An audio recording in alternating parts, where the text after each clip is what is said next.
So firstly, you're going to need a chopping board, preferably not one from your kitchen, but hey ho, that's all you've got. You might need a rolling pin and a knife that's specifically for your dry clay. Now, I've already got one here. It's already open. As you can see, it's in a bag, but you can tape it round as well. The reason for that is it is air dry clay for a reason. So as soon as it's out the bag, it will start drying.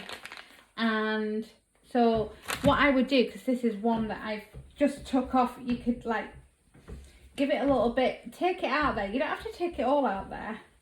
Give it a little bit of a massage, a bit of a knead or whatever. But to be honest, I would use that for my hearts, which is a different demo. So this is what I would do. I would open it. That's not quite straight. Now normally it's a lot straighter than that, but I'm on my last bag right now. So you will need a chopping board and a good knife for this. So it gives a nice clean cut. Like I said, I use this remnants for making hearts. So let's do this. So this is how I do my cottages. Do it like that.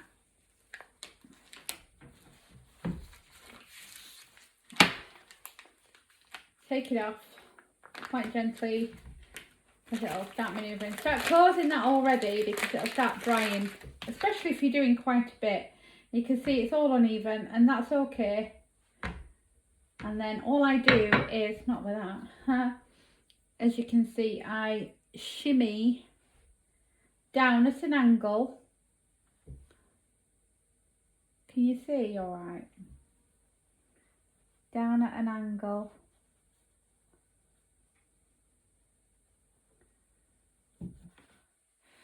And then at the other side.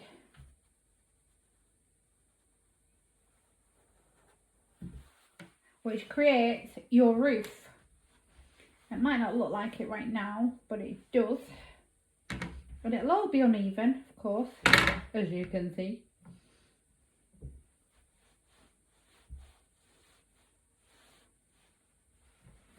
Take the end off. So I get a nice clean end. And then I do one of the cottages probably like that. I may as well do another one. You probably get about 3 cottages out of here. And then that. Now, I like them to be as best I can and just to even it out. I do like them quite rustic because these cottages are very old, a lot of them. So therefore it lends itself to being a little bit on the rough side. Do you know what I mean?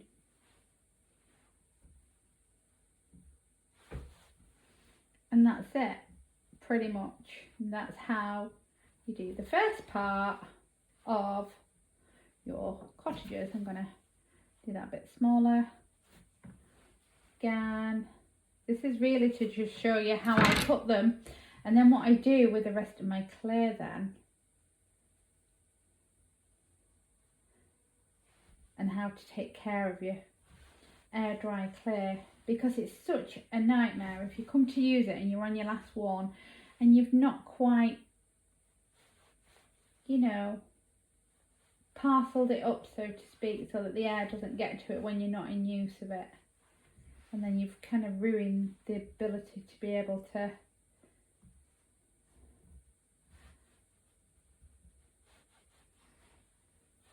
what I mean. It doesn't have to be perfect because, as I said before, these houses are quite old here and I like it to keep it quite authentic as well.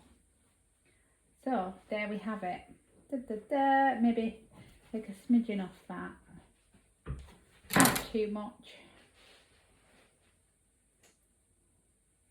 And that is how we do these little cottages, and I will show you in the next one what the cottages look like once they're dry.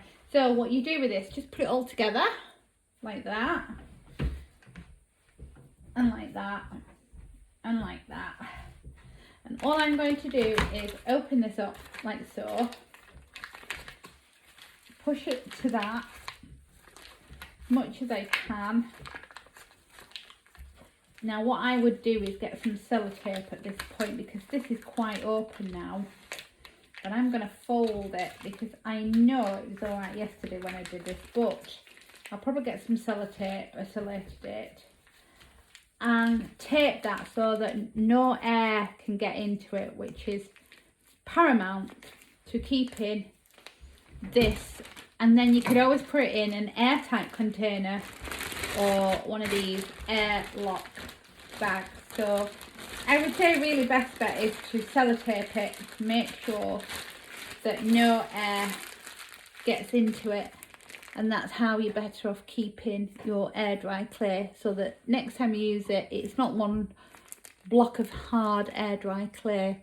So there we go, there you have it. Either put it in a, sellotape it around, put it in a plastic bag, or use an airtight container until next time you use it. And while you're in use, if you're doing a lot at one time, just put a wet tea towel over the top. So for instance, I've done a sculpture, face sculpture before now, and I kept a wet tablecloth, or not tablecloth, tea towel over the top while I was doing other work, that keeps it moist, because that's the whole point. It's air dry clay, and that's how we look after our air dry clay. So a chopping board, a knife, and your air dry clay, and that's how you look after your air dry clay while you're using it.